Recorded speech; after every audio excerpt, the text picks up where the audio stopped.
Hey guys, what's going on? It's me, Paterson, and I am back from the USA. Can I just say the USA has got a lot of things that are different about it compared to the UK. It was a great experience, and thank you to everyone who came out to the workshops, who watched my Adobe live stream. It was just amazing to be there. Thank you for everyone who came and supported me. You are all legends, and I'm coming back this year. I'm making a point of traveling around the world this year. But today we're going to be going ahead and doing an easy sort of video for myself, which is just a logo critique. Now, I did have an idea of doing a critique for YouTubers' logos, so let me know if you want me to critique a certain logo or a YouTuber's logo. I was thinking about doing Logan Paul's logo, just critiquing that. Let me know your thoughts. This video is brought to you by FRESHBOOKS. Okay, so the first logo critique is from Benjamin, and he says, "Hey Will, my name is Ben, I'm 13 and I'm starting out in logo design. I'm a huge fan of your channel and work. This is a logo for a company called Cortega. This is a cloud-based software logo design. Now, the first thing that sticks out to me is that E is totally wrong. When you're designing something on Illustrator or making a logo, you have to know how typography works. Let me explain. So if I was to take this actual font here, or this word that says care, and it's in a Gotham font, you can see that the actual E is a bit different. Now I'm going to outline this so we can show you how it works. So the way that you created your E was wrong, and the reason behind this is because the middle line and the stem, which is right here, you made it the exact same width and height as the top and the bottom arms of the E. When in reality, to create an E, it's a bit different. As you can see with this one here, I'm just going to ungroup it so you can see it a bit better. But basically, if I was to go ahead and just duplicate that and move it to the right, you would see that it is not fitting with this one here.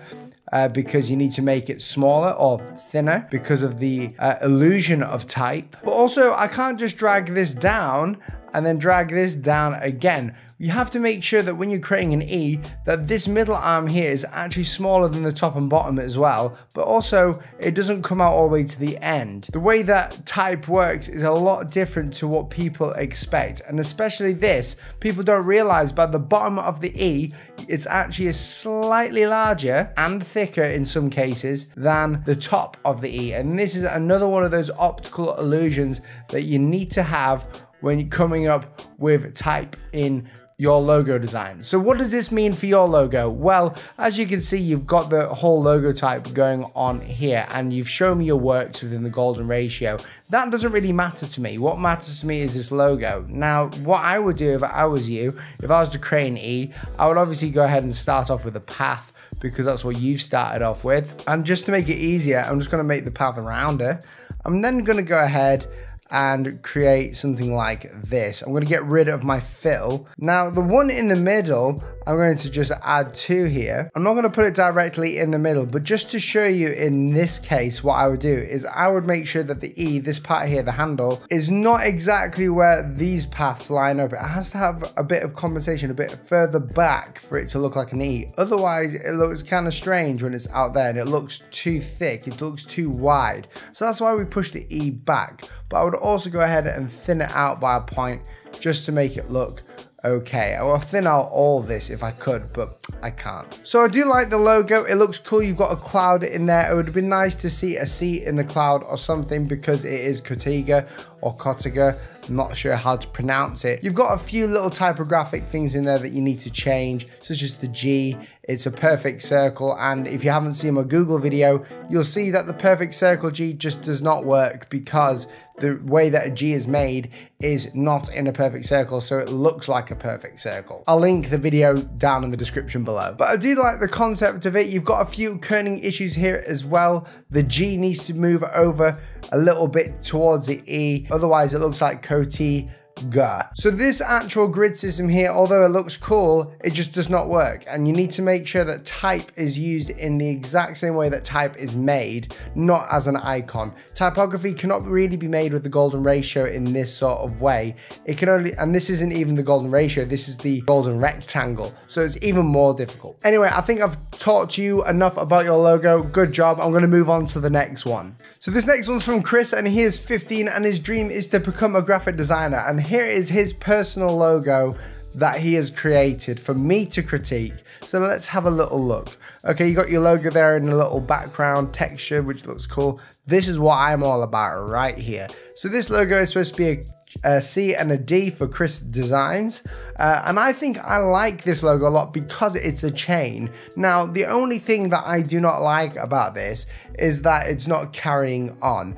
I would go ahead, and if I was you, the only thing that I would suggest is to round off these corners here, because you've rounded off these other ones here. But I do like the symmetry and the balance that you've got within this logo. It looks really nice. This next one is from Alex, and he says, "Hi Will, I love your videos. They offer great insight into the design process and your particular workflow. It would be great if you could critique this project that I'm working on. It's a rebranding project. I was tasked with rebranding an existing new music blog, Wonky Sensitive. I wanted to retain the brand's playfulness and personality whilst pursuing or pushing it into a more contemporary and modern space. I retained parts of the blog's color palette, specifically the pink, but added a pop of orange. It has to be usable on mixtape sleeves, the website, business cards, and other places.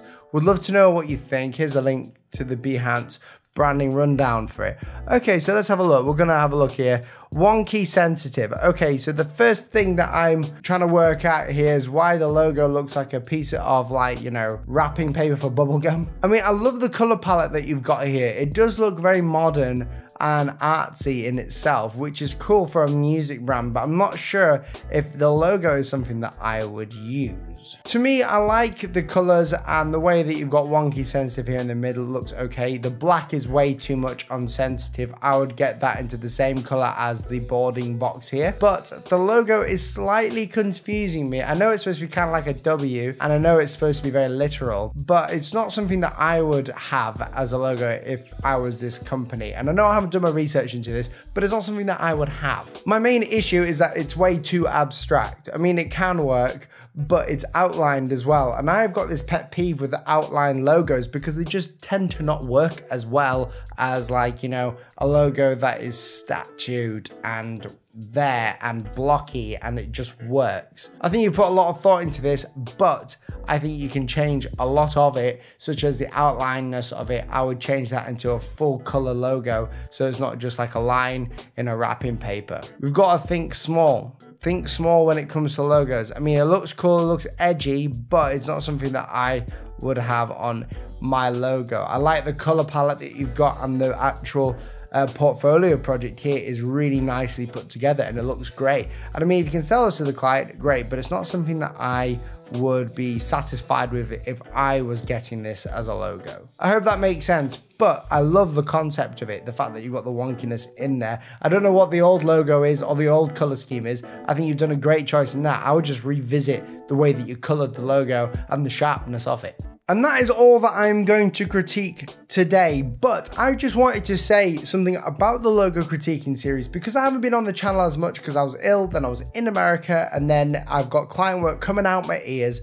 I'm going to be talking about the channel just for the next minute so you can understand what is going on with this channel now that I am sort of fully into it and everything else. This year, I am wanting to upload 3 videos per week. I'm actually putting things in place so I can have more time to do that, but it's going to be increasingly difficult as I go along because I'm going to be traveling this year. My wife is going to come work full time with me this year in the next few months actually, and we are just sort of stepping things up. So the first thing I want to ask you guys is if you've got any content ideas, because I've done so many videos on design, it's hard to keep track of exactly what I've talked about or what I need to further expand upon, or whether you would just like to see more standard vlogs of me actually just drawing or designing or the behind the scenes stuff. I'm up for anything. But something that I wanted to face sort of head on and acknowledge and talk about was the attitude towards people when they see me critiquing a logo. Now, I've been getting a bit of stick from other people saying that I critique logos based on the aesthetics. If you watch my channel, you'll know that I'm all about functionality, but I'm also a lot about aesthetics, because whether you like it or not, a logo is great if it's a great logo, and if it functionally works, and if it's aesthetically pleasing to the eye. And the only way for a logo to be great is if it is, one, functional, so it works across the brand that you can sell it on clothing items, and also if it's aesthetically pleasing. Now, a lot of people would argue and have taken things to the extreme and says, you know, the logo isn't meant to be aesthetically pleasing, it's just meant to be, you know, this functional thing that you can just shove onto clothing and merchandise and stuff like that. And you know, you've got it half right, but in my experience, which is very limited by the way, I've only been doing this for less than 10 years, is that a logo needs to be sold and also look nice. No one wants a bad logo and no one wants to see a bad logo. A perfect example of this is Nike or Apple or Boots or Tesco or things like that. Not that you would buy a Tesco t-shirt, but you get my drift. So I just wanted to tackle that head on because a lot of people have been giving me stick for that and I am not happy with people giving me stick for things like that. But anyway, back to the content of the videos. Guys, thank you so much for watching this video. I'm going to be uploading videos more as time goes by. I'm trying to aim for 3 videos per week. Most of them will be sponsored, but that's a good thing because if I get sponsored videos and I'm getting sponsored content, it means that I can spend more time giving you guys content, and all you have to do is basically follow what I say on the videos or just listen to about the sponsors, the people that are making these videos happen. Speaking of sponsors, this video is sponsored by FreshBooks. FreshBooks is an invoicing platform that I use to send invoices, gather all my expenses, and basically have everything on the cloud. If you're on FreshBooks, you're able to send invoices, check whether a client has viewed your invoice, see the status of them, charge automatic late payment fees, and also message them within FreshBooks. It takes all of the hassle of accounting out of your freelance life. And if you're owning a small business, medium business, or if you're freelancing, then FreshBooks is the software for you to use. It's all online, really safe and secure. And if you want to give it a try for 30 days completely risk-free, click that link down below in the description to get 30 days of FreshBooks for completely free. You will not regret it. Guys, thank you so much for watching this video. I'm going to be changing the content up very soon where I'm not going to be just stuck in this room, but I'm going to be going out and doing critiques and doing some other things because I want to live a little bit. But guys, I'll see you in the next video. See you later.